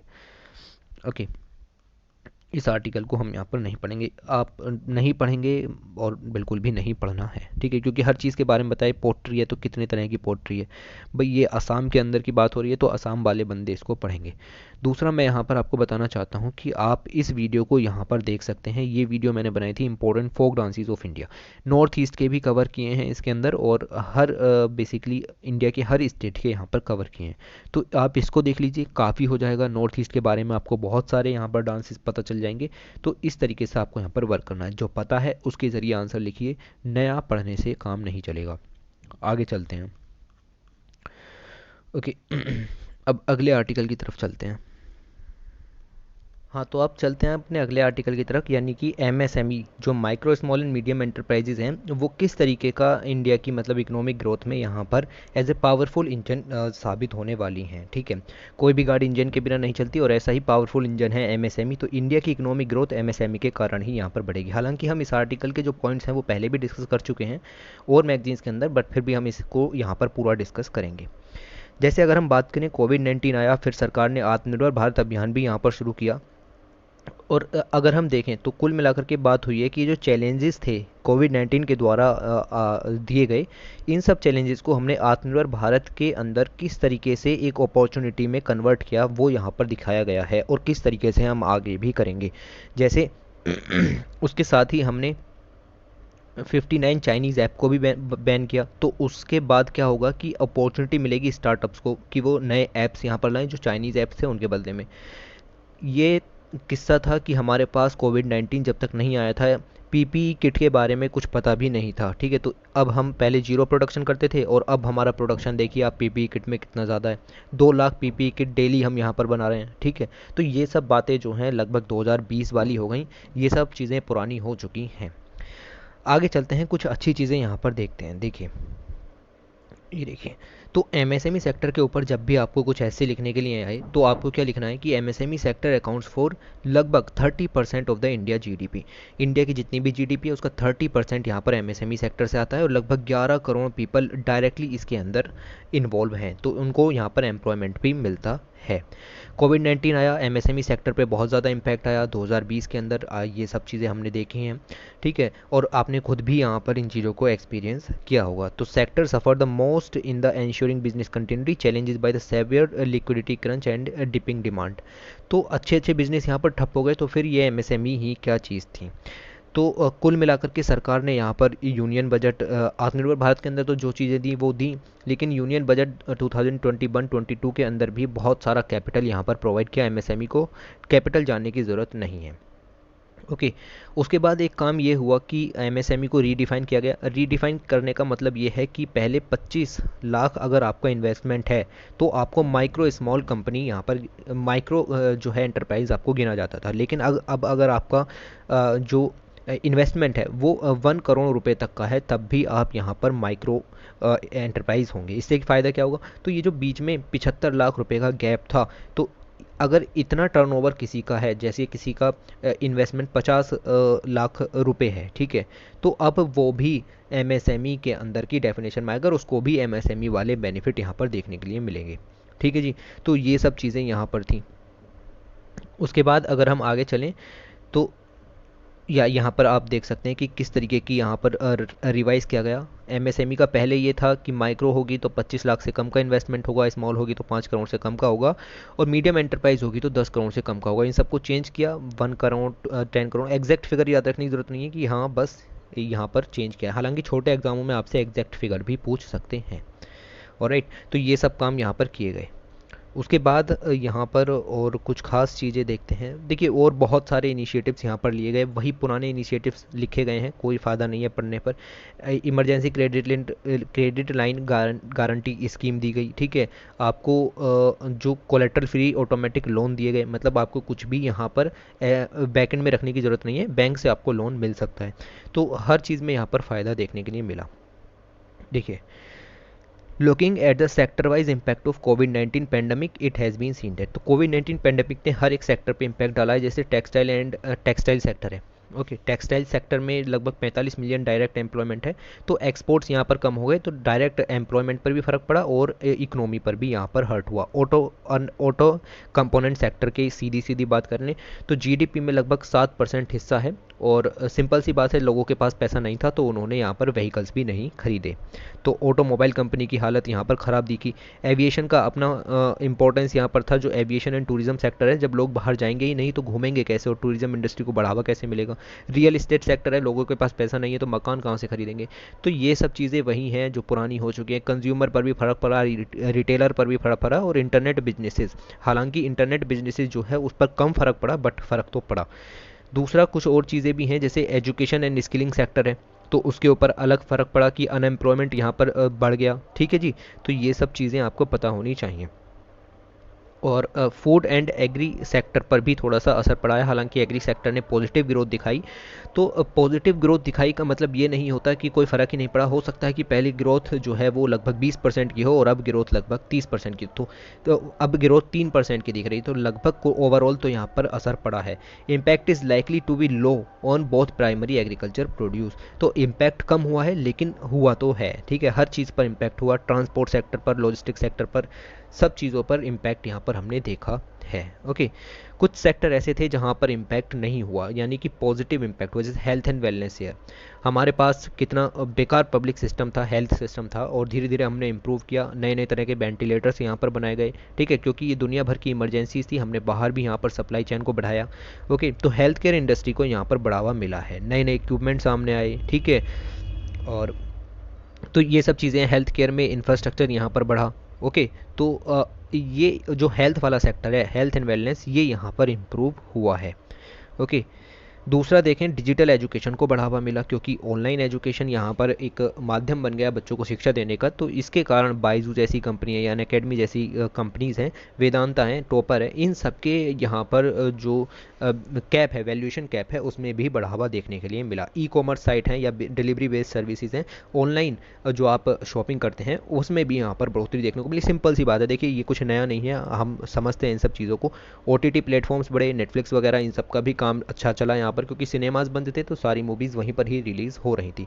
अल्टरनेटिव मेडिसिन में भी बढ़ावा मिला, जो कि बेसिकली देखिए ये देखिए कि लोग चाहते थे कि डेली एक्सरसाइज किया जाए, तो उन्होंने एक्सरसाइजेज के कोर्स यहाँ पर लिए। वो चाहते थे कि मोटिवेशनल कंटेंट उनका यहाँ पर जो है वो अच्छा बिजनेस चला। साथ ही हेल्दी डाइट जो है वो लोगों ने सोचा कि कोविड-19 से बचने के लिए काम आ सकती है। तो इन सब में भी हमें पॉजिटिव ग्रोथ यहाँ पर देखने को मिली है, और जो लोग इस काम को करते थे उन लोगों का जो बिजनेस है उस वो भी यहाँ पर कोविड-19 के दौरान बढ़ा है। ठीक है जी। तो यही है। रोड अहीड में क्या लिख सकते हैं आप भाई, एमएसएमई सेक्टर यहाँ पर बहुत अच्छा है। और साथ ही आप ये भी लिखिए कि जो ग्रोथ यहाँ पर मैंने आपको बताई, लगभग जीडीपी में 30% हिस्सा एमएसएमई सेक्टर का है, तो इनके बिना यहाँ पर काम नहीं हो सकता, और इनको इम्प्रूव करने की सरकार ने बहुत अच्छे कदम उठाए हैं। हालांकि और कदम उठाए जाएँ तो यहाँ पर काम अच्छा हो सकता है। ठीक है, जैसे 59 ऐप बंद किए हैं, तो उन 59 ऐप्स के अल्टरनेटिव ऐप्स यहाँ पर डेवलप करने के लिए कंपनीज़ को बढ़ावा दिया सकता है, स्टार्टअप्स को बढ़ावा दिया जा सकता है। देखिए क्या कर सकते हैं, और incentivise digital adoption within the sector, तो सेक्टर को और ज़्यादा डिजिटलाइज किया जा सकता है, डिजिटल लिटरेसी को प्रमोट किया जा सकता है, जो भी स्किल चैलेंजेस आ रहे हैं उसको शॉर्ट आउट किया जा सकता है प्रधानमंत्री एम्प्लॉयमेंट जनरेशन प्रोग्राम या स्किल ट्रेनिंग प्रोग्राम के अंदर। जीएसटी को रिड्यूस कर सकते हैं ताकि कुछ हेल्प मिले एमएसएमई सेक्टर को। Ease various licensing and compliance regulation, तो अलग अलग सेक्टर के अंदर जो लाइसेंसिंग के प्रोविजंस हैं उनको थोड़ा सा कम किया जा सकता है ताकि ईज ऑफ डूइंग बिजनेस में भी यहाँ पर बढ़ावा देखने को मिले। ई कॉमर्स को यहाँ पर बढ़ाया जा सकता है और अच्छे अच्छे काम भी किए जा सकते हैं। टेक्नोलॉजी डिजिटाइजेशन को बढ़ाया जा सकता है, तो इनोवेशन यहाँ पर वही सेम चीज़, स्किल वाली बात यहाँ पर आ गई कि स्किल सेक्टर को बढ़ावा दिया जा सकता है। ओके, तो ये ही सब चीज़ें हैं, इन्हीं सब चीज़ों को घुमा फिरा करके लिखना है, और इस आर्टिकल के अंदर आपको ओके ये यहाँ पर देखने की ज़रूरत नहीं है। ठीक, फिर रेजिलियंस या लोकल सप्लाई चेन को बढ़ाया जा सकता है। डिजिटाइजिंग सप्लाई चेन कम्प्लीटली, तो सप्लाई चेन को कम्प्लीटली डिजिटाइज किया जा सकता है। Divesting unprofitability verticals of the business, मतलब आप समझने की कोशिश कीजिए। देखिए इस आर्टिकल में ऐसा कुछ भी नहीं है जो कि काम हमारे ऐसा हो कि हम ना समझते हो। ठीक, ये सब चीज़ें वो हैं जो हम समझते हैं, तो बहुत ही लो लेवल का ये आर्टिकल यहाँ पर था, बट फिर भी पढ़ना तो था ही। ठीक है, तो आगे चलते हैं अगले खास आर्टिकल की तरफ, जो कि कुछ काम का हो सकता है। ये है वारली। देखिए वारली एक तरह का पेंटिंग स्टाइल है जो कि बेसिकली आपका बिलोंग करता है, मैं आपको बताता हूँ। देखिए ये अगर हम साउथ इंडिया की बात करें तो ये हमारा साउथ इंडिया है, तो ये जो इलाका यहाँ पर है, ठीक है, लगभग महाराष्ट्र वाला इलाका। ठीक है, तो उस इलाके के अंदर एक ट्राइब रहती है, बार्ली ट्राइब, और वो बिल्कुल अर्बन सेंटर से घिरी हुई ट्राइब है। ठीक है जी, बात समझ में आ रही है। उसके चारों तरफ बड़ी बड़ी बिल्डिंग है, लेकिन ये ट्राइब उसके बीच में रिसाइड करती है, और इस ट्राइब की फेमस पेंटिंग है वारली पेंटिंग। ठीक है, इसके ऊपर मैं ऑलरेडी वीडियो बना चुका हूँ, लगभग 11 मिनट की वीडियो है, वारली पेंटिंग्स एंड ट्राइब, उसका आई कार्ड मैंने यहाँ पर लगा दिया है, आप प्लीज़ उसको देखिए, और एक भी पॉइंट यहाँ से पढ़ने की ज़रूरत नहीं पड़ेगी, गारंटी देते हैं हम आपको इस चीज़ की। और उसमें अलग तरीके से इन चीज़ों को डिस्कस किया गया था, पूरा आर्टिकल डिस्कस किया था। उसके बाद एक क्वेश्चन भी यहाँ पर पूछा था, क्वेश्चन ये रहा आपके सामने। ठीक है, जब आप उस वीडियो को देखें तो क्वेश्चन आकर के सोल्व कीजिएगा, आपसे पूछे करेक्ट स्टेटमेंट, हमेशा इस वर्ड को पहले अंडरलाइन कर लीजिए कि करेक्ट पूछा है या इनकरेक्ट पूछा है, तो करेक्ट वर्ड आपको बताना है। क्या यह it is a unique art from the east India specially the state of Orissa, भाई गलत स्टेटमेंट है। ठीक है, मैं आपको यहाँ पर बता दे रहा हूँ वरना आपको आंसर नहीं मिलेगा। ठीक है, ये स्टेटमेंट बिल्कुल गलत है क्योंकि ये पश्चिम इंडिया से बिलोंग करता है, स्पेशली महाराष्ट्र से। These paintings do not depict mythological character और द इमेज ऑफ डेटीज़, इन पेंटिंग्स के अंदर डेटीज़ की इमेजेस का यूज़ नहीं होता। इन पेंटिंग्स के अंदर सिर्फ नेचर बेस्ड चीज़ों का यूज़ होता है, साथ ही जियोमेट्रिकल शेप का भी यूज़ होता है। तो these paintings use a set of basic geometrical shapes का यूज़ किया जाता है, ट्रायंगल्स के ज़रिए यहाँ पर आदमी बनाया जाता है। बात समझ में आ रही है आपको? तो इस तरीके से देखिए, ठीक है, तो जियोमेट्रिकल शेप्स का यूज़ कर करके यहाँ पर जो है वो चित्र क्रिएट किए जाते हैं। ये सिर्फ थर्ड स्टेटमेंट सही है, और अगर हम बात करें दूसरा स्टेटमेंट तो ये भी सही है, क्योंकि यहाँ पर इमेज ऑफ डेटीज़ का यूज़ नहीं किया जाता, नेचर बेस्ड ये पेंटिंग्स यहाँ पर होती हैं। तो only 2 and 3 are the right answer. पहला स्टेटमेंट गलत है, जब आप उस वीडियो को देखेंगे तो ये क्वेश्चन आपको हलवा लगेगा, कुछ भी नहीं है। ठीक, फिर फोक डांस की वीडियो मैंने आपको बताया कि बहुत इंपॉर्टेंट है, आपको देखनी पड़ेगी। उसके बाद बात करते हैं कि क्लासिकल डांस फॉर्म की क्या बात है। देखिए दो तरह के डांस फॉर्म होते हैं, एक होते हैं क्लासिकल डांस फॉर्म, एक होते हैं फोक डांस। ठीक है, तो क्लासिकल डांस वो डांस होते हैं जिनके लिए बेसिकली आपको बहुत ज़्यादा, मतलब आपको बहुत ज़्यादा प्रैक्टिस की ज़रूरत होती है, बहुत ज़्यादा नॉलेज की ज़रूरत होती है, आप एक भी पोजीशन डांस के दौरान गलत नहीं कर सकते। फोक डांस कैसा होता है, जैसे भांगड़ा, ठीक है, ये सब फोक डांसेस के अंदर आ जाते हैं, इनके लिए किसी भी ट्रेनिंग की ज़रूरत नहीं होती, कोई खास पोजीशन नहीं होती, अभी गाना बजा अभी शुरू कर दिया, ठीक है। लेकिन क्लासिकल डांसेज में ऐसा नहीं होता है, इसके लिए बहुत ही हाईली ट्रेनिंग आपकी होनी पड़ती है और साथ ही आपको बहुत ज़्यादा एक्सपीरियंस इसके अंदर होना चाहिए। तो कुल मिलाकर के हमने पास जो क्लासिकल डांस है उनको इस वीडियो के अंदर देखने वाले हैं, इस चैप्टर के अंदर देखने वाले हैं। देखिए, क्लासिकल डांस की बेसिकली जो शुरुआत हुई थी, देखिए classical dance started out of the form of the worship in temples then in the kingdoms of Mughal empire. Mughal empire के अंदर बेसिकली हमको ये चीज़ें देखने को मिलती हैं। और an alternative level in the field art and culture, और आर्ट एंड कल्चर के अंदर अलग इन चीज़ों को देखने के लिए मिलता है। कुल मिलाकर के मैं मेन मुद्दे पर आता हूँ, यहाँ पर देखिए, ये देखिए, जो क्लासिकल डांस है उसके अर्लियर एविडेंस मिलते हैं can be traced in the Bharat Muni's Natyashastra believe to be written prior to the 2000 CE. तो लगभग 200 सेंचुरी जो आपका एडी है उसके पहले से भी हमको यहाँ पर नाट्यशास्त्र जो कि भरत मुनि द्वारा लिखी गई उसके अंदर क्लासिकल डांसेस के बारे में हमको चीज़ों को जानने के लिए मिलता है। इंडियन क्लासिकल डांस को भी हम दो भागों में यहाँ पर बांट सकते हैं। पहला भाग होता है तांडव और दूसरा भाग होता है लास्य। तो आपसे पूछा जा सकता है लास्य और तांडव क्या होते हैं, तो आपको पता होना चाहिए इंडियन क्लासिकल डांस के दो यहाँ पर फॉर्मेट ये यहाँ पर हैं। तांडव डांस वो तांडव वो कैटेगरी हो गई जिसके अंदर आप बेसिकली नटराज जी की मुद्राओं को परफॉर्म करते हैं।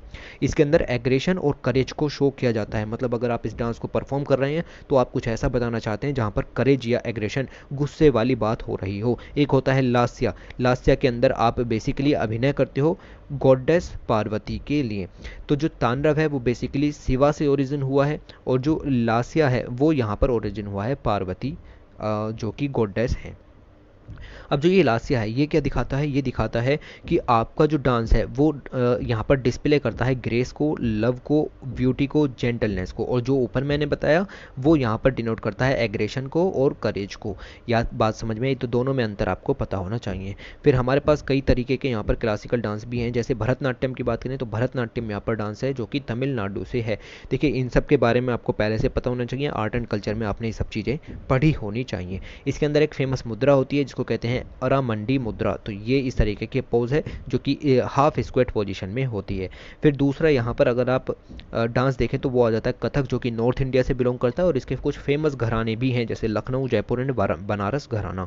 फिर साथ में बात करें तो एक होता है कथकली जो कि केरल से है। ओके, तो इसके अंदर भी यहाँ पर काफ़ी कुछ हमें देखने के लिए मिलता है।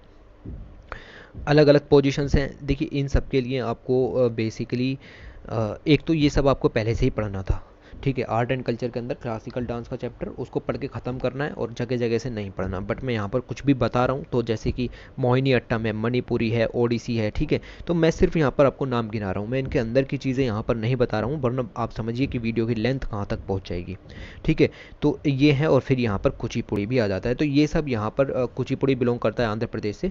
ये सब डांस हो जाते हैं, ये सब डांस आपके क्लासिकल डांस कहलाते हैं और बिल्कुल अलग होते हैं। इनके लिए ट्रेनिंग की ज़रूरत होती है, नॉलेज की ज़रूरत होती है और आपको एक्सपीरियंस होना चाहिए इसको करने का। आप अगर पोजीशन गलत करते हैं, ठीक है, जैसे जैसे ये लड़की यहाँ पर परफॉर्मेंस कर रही है, ठीक है, तो अगर आप इस मुद्रा को थोड़ा सा भी गलत करते हैं तो ये माना जाता है कि आप इंडिया की कल्चर और उसकी जो आर्ट फॉर्म है उसका अपमान कर रहे हैं। तो ये यहाँ पर बर्दाश्त के लायक नहीं होता, क्योंकि ये लोगों के इमोशंस से जुड़ा हुआ होता है, ठीक है जी। तो ये चीज़ आपको पता होनी चाहिए। साथ ही अगर मैं बात करूँ इन सब के फ़ायदे क्या हैं, तो फ़ायदे आपको पता होने चाहिए, ये आपको कहीं बुक में नहीं मिलेंगे। जल्दी से डिस्कस करते हैं। देखिए कुछ ऐसी बीमारियां होती हैं जो कि देखिए हेल्प करता है इन प्रॉपर एक्यूप्रेशर ट्रीटमेंट। जैसे कुछ बीमारियां होती हैं ब्लड प्रेशर को रेगुलेट करने के लिए, जैसे डायबिटीज़ को रेगुलेट करने के लिए। अगर आप क्लासिकल डांस की परफॉर्मेंस करते हो तो आपका ब्लड प्रेशर रेगुलेट रहता है, डायबिटीज़ जैसी बीमारियां ठीक रहती हैं। फिर आर्थराइटिस जो हड्डियों का रोग है उसकी भी बीमारियां यहाँ पर ठीक मिलती हैं। बीमारियां बेसिकली उनसे भी क्योर आपको देखने को मिलता है। और साथ में न्यूरो मोटर स्किल्स जो कि आपके दिमाग और आपके जो देखिए न्यूरो मोटर स्किल्स एक तरीके से वो होती हैं कि आपने दिमाग को संकेत, आपने हाथ को संकेत दिया दिमाग के जरिए कि भाई ये चाय का कप उठा लीजिए, ठीक है, बट वो काम बहुत देर में हो रहा है, तो उन दोनों के बीच में जो संयोजन है उसको भी यहाँ पर ठीक करने का काम करती है। साथ ही आपके इमोशंस, आपके अंदर क्रिएटिविटी, उन सब के लिए फ्री एक्सप्रेशन प्रोवाइड करती है। आप कुछ करना चाहते हैं, आप अपने इमोशंस को निकालना चाहते हैं, तो आप यहाँ पर तांडव फॉर्म को परफॉर्मेंस कर सकते हैं। ठीक है, आप यहाँ पर जो लास्या नाम की परफॉर्मेंस है क्लासिकल डांस के अंदर, उसको परफॉर्म कर सकते हैं। तीसरी चीज़, आपको यहाँ से फ़ायदा क्या होता है, योगा के अंदर जो बेनिफिट मिलते हैं, योग करने से जो बेनिफिट्स मिलते हैं, वो सब बेनिफिट भी यहाँ पर आपको देखने के लिए मिलते हैं। तो इन सब डांस से आपको वो सब बेनिफिट्स भी यहाँ पर देखने के लिए मिल जाते हैं जो कि परफॉर्मेंस करने से मिलते हैं योगा के। ओके, दूसरी चीज़ अगर हम आगे डिस्कस करें कि और क्या फ़ायदे होते हैं, तो यहाँ पर देखिए आप, promote better coordination of the left and right side of the brain. तो आपका जो ब्रेन है वो लगभग दो हिस्सों में बटा हुआ होता है, तो दोनों हिस्सों के बीच में आपका जो कोऑर्डिनेशन है वो यहाँ पर बढ़ा हुआ रहता है। तो और देखिए आप, बॉडी है जैसे, तो बॉडी का जो परफेक्ट अलाइनमेंट रहता है, बॉडी की जो शेप होनी चाहिए वो बनी रहती है, और फिजिकल हेल्थ भी आपकी बहुत अच्छी यहाँ पर रहती है। साथ ही एक फ़ायदा ये भी होता है कि आपको जो natural and life supporting vitamin है, जैसे विटामिन D2 है या विटामिन P2 है, ये सब भी आपको यहाँ पर मिलते रहते हैं इन सबको परफॉर्मेंस करने के ज़रिए ही। साथ ही आपकी जो अंदर से गुड हार्मोन्स रिलीज़ होते हैं, साथ ही आपकी मेंटल एंड जो आपकी साइकोलॉजिकल हेल्थ है वो भी यहाँ पर सही रहती है। तो ये सब फ़ायदे हैं, और लिखने के लिए आ गया, मान लीजिए, वैसे तो आएगा नहीं क्योंकि काफ़ी देखिए आ भी सकता है और नहीं भी आ सकता, क्योंकि कुछ जान नहीं सकते कि क्या आ जाए। तो आपसे अगर पूछ ले कि योगा के क्या क्या बेनिफिट हैं, तो भी यही बेनिफिट हैं। आपसे पूछ ले कि क्लासिकल डांस के क्या क्या बेनिफिट हैं, तो भी यही बेनिफिट हैं। ठीक है, आपकी ब्यूटी भी इम्प्रूव होती है। ओके, तो इस तरीके से आपको लिखना था। और इसके अंदर देखिए हेडिंग डालिए इम्प्रूव ब्यूटी, और इसके अंदर लिख दीजिए, हेडिंग डालिए कि आपकी फिजिकल हेल्थ अच्छी रहेगी, तो डिफरेंट पोजीशंस करने से आपकी फिजिकल हेल्थ अच्छी रहेगी। योगा के करेक्टरिस्टिक्स के बारे में यहाँ पर, और 250 वर्ड लिखने में आपको इसके अंदर कोई PhD करने की ज़रूरत नहीं है, और सिर्फ आपको इतने ही पॉइंट जानने यहाँ से सफिशिएंट थे। क्लासिकल डांस की डेफिनेशन लिखिए, उसका ओरिजिन लिखिए, उसके दोनों टाइप लिखिए, और यहाँ पर आप उसके बेनिफिट लिख दीजिए, हो गया काम खत्म। क्या होते हैं क्लासिकल डांस, क्या होते हैं इसके पार्ट, और क्या होते हैं इसके बेनिफिट, तीनों काम हो गए। बाकी इसके बारे में देखिए भरतनाट्यम वगैरह ये सब तो आपको अलग से पढ़ना पड़ेगा, लेकिन अगर आपके पास टाइम है तो। बात करते हैं ट्रेडिशनल टॉय इंडस्ट्री की, जो कि इंडिया का सनराइज सेक्टर कहा जाता है। देखिए कुछ हाल ही के समय में टॉय इंडस्ट्री को बढ़ावा देने की बात हुई, क्योंकि PM मोदी ने मन की बात में और कई जगह पर आकर ये कहा कि इंडिया की टॉय इंडस्ट्री को यहाँ पर बढ़ावा देना पड़ेगा। तो टॉय इंडस्ट्री को बढ़ावा देने के लिए आपके पास कुछ पॉइंट्स होने चाहिए, जैसे देखिए टॉय बहुत ज़्यादा ज़रूरी होते हैं, क्योंकि ये फिजियोलॉजिकल, मेंटल, इमोशनल हर तरह से डेवलपमेंट करते हैं चाइल्डहुड में। तो एक बच्चा, उसके पास सिर्फ खेलने के लिए खिलौने ही होते हैं, हालांकि अब ऐसा नहीं रहा, अब मोबाइल नाम की चीज़ यहाँ पर दिमाग को ख़राब कर रही है। ठीक है, तो पहले क्या होता था, अभी इस समय क्या है कि प्लास्टिक के खिलौनों पर ज़्यादा ध्यान दिया जा रहा है। प्लास्टिक है, वुड के भी बनते हैं, रबड़ के भी बनते हैं, मेटल्स है, टेक्सटाइल है, इन सब के खिलौने यहाँ पर बन रहे हैं। बट आप समझिए कि पहले ऐसा नहीं होता था।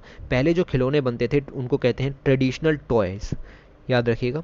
जो ट्रेडिशनल टॉयज़ हैं वो बेसिकली यहाँ पर बनते थे सिर्फ वुड से, बैम्बू से, क्लॉथ से, मेटल शीट से, वायर, पेपर, कार्डबोर्ड। ठीक है, तो ये सब हैंडमेड टॉयज़ यहाँ पर बनते थे।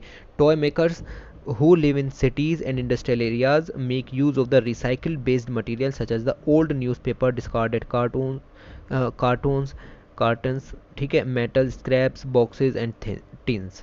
तो यहाँ पर इन सब का यूज़ करके टॉयज़ को यहाँ पर अब भी बनाया जाता है। तो इस इंडस्ट्री के अंदर बहुत ज़्यादा पोटेंशियल देखने को मिलता है। देखिए, the Indian toy manufacturing industry is the livelihood of thousands of craftsman, जिनको कुछ आता है, and their families. This sector has play an important role in generating employment. तो एम्प्लॉयमेंट अपॉर्चुनिटीज़ यहाँ पर देखने के लिए मिलेगी, स्पेशली फॉर वुमेन, क्योंकि ये एक ऐसा वर्क है जो कि वुमेन के लिए भी बहुत आसान हो जाता है। And providing a regular source of income for the rural house hold. तो रूरल हाउस होल्ड को यहाँ पर इनकम का सोर्स भी देखने के लिए मिलेगा। In the toy industry over 60% of the toy factor workers are women. तो लगभग यहाँ पर जो जेंडर है उसका भी इशू यहाँ पर आ जाता है। तो लगभग 60% वुमेन्स यहाँ पर इन्वॉल्व हैं 100% में से। ओके, तो ये यहाँ पर हमको काफ़ी ज़्यादा फ़ायदा पहुँचाएगा।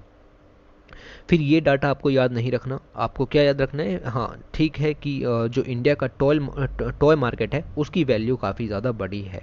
ओके, तो ये सब चीज़ें देखिए किस तरह के टॉयज़ की मैं बात कर रहा हूँ। मैं वो प्लास्टिक की गाड़ियों की बात नहीं कर रहा हूँ जो कि आजकल के बच्चे यहाँ पर सड़कों पर चलाते फिरते हैं। मैं बात कर रहा हूँ इस तरह के टॉयज़ की जो कि यहाँ पर इस इमेज में दिखाए गए हैं। ठीक है, इस गोल वाली इमेज में देखिए इस तरह के टॉयज़ की, ये जो टॉयज़ हैं ये बेसिकली रूरल कम्युनिटी के लोग यहाँ पर क्रिएट करते हैं, और ये किसी फैक्ट्री के अंदर क्रिएट नहीं होता, वो अपने घर में इनको पेंट करते हैं, इनको बनाते हैं, इनको उस ढाल में डालते हैं। दूसरे तरह के ये भी यहाँ पर अच्छे हैं, हालांकि फैक्ट्री में बने हुए हैं, लेकिन आप देखिए तो इसमें बैम्बू का यूज़ हुआ है। ठीक है, तो बैम्बू से यहाँ पर जो है ये खिलौने यहाँ पर बनाए गए हैं। देखिए प्लास्टिक से तो बहुत अच्छे हैं, ठीक है, समझिए जो है एनवायरमेंटल कंसर्न्स भी यहाँ पर आ जाते हैं, प्लास्टिक से तो बहुत अच्छे हैं, और इसका भी यूज़ यहाँ पर किया जा सकता है, और काफ़ी अच्छे यहाँ पर ये खिलौने हैं। तो ये कार्स हैं अलग अलग तरह की, और कई तरह की कार्स यहाँ पर देखने के लिए आपको मिल रही हैं। ओके, तो इन सब के व्यू को ध्यान में रखते हुए ये सब काम यहाँ पर हैं। तो इन गवर्नमेंट ऑफ इंडिया ने क्या कदम उठाए टॉय इंडस्ट्री को बूस्ट करने के लिए, तो इन्होंने यहाँ पर एक एक्शन प्लान लॉन्च किया। देखिए अंदर पढ़ने की ज़रूरत नहीं है। टॉय इंडस्ट्री के ऊपर ऐसे आना लगभग चांसेस ऐसे हैं कि 2 से 3% आएगा या नहीं आएगा, तो चांस है लगभग 2 से 3% की आएगा।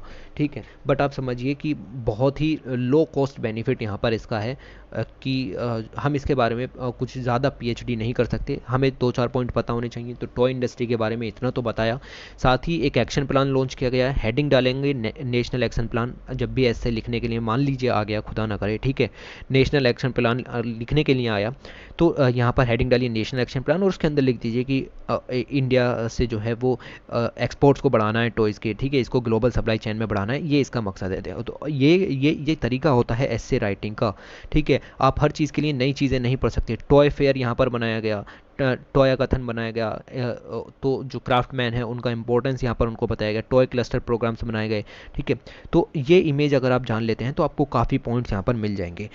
द इंडिया टॉय फेयर यहाँ पर बेसिकली ऑर्गेनाइज किया गया, पीएम मोदी ने इनोग्रेट किया 2021 के लिए, और ये एक स्टेप है in our journey towards building the Atmanirbhar Bharat. तो आत्मनिर्भर भारत को यहाँ पर बढ़ाने के लिए ये इनिशिएटिव है। द फर्स्ट टॉय फेयर था ये यहाँ पर, और ये यहाँ पर बनाया गया कि ये सिर्फ बिजनेस या इकोनॉमिक इवेंट्स को बढ़ाने के लिए काम नहीं है कि यहाँ पर इकोनॉमिक ग्रोथ की बात की जाए, ये है कि to strengthen the country's old age culture of sport. तो स्पोर्ट्स के क्षेत्र में इंडिया पहले से ही आगे रहा है, और उस कल्चर को हमें यहाँ पर बनाए रखना है। दूसरा, चेस जो कि आजकल पूरी दुनिया में खेली जाती है, हालांकि इंडिया में इतनी एक्टिव चीज़ें नहीं देखने को मिलती। इंडिया से ही ओरिजिन हुई है चेस की सिस्टम, इसको हम पहले कहते थे चतुरंगा और द चतुरंगा। ठीक है, तो चेस को पहले ये कहा जाता था लूडो, लूडो इंडिया में डेवलप हुआ और इसको पचीसी कहा जाता था पहले। ठीक है जी, तो ये सब पॉइंट्स हैं, ये सब पॉइंट्स आपको इस तरीके से थोड़े थोड़े पता होने चाहिए। साथ ही हमें सिंधु घाटी सभ्यता से भी काफ़ी एविडेंस मिलते हैं, और सिंधु घाटी है, मोहनजोदाड़ो है, हड़प्पा है, वहाँ से हमको काफ़ी ज़्यादा एविडेंस देखने के लिए मिलते हैं। ओके, तो ये चीज़ें आपके काम की हो जाती हैं। तो टॉय फेयर है, टॉय कथन है, टॉय क्लस्टर प्रोग्राम है, ये सब यहाँ पर लॉन्च किए गए। ओके, तो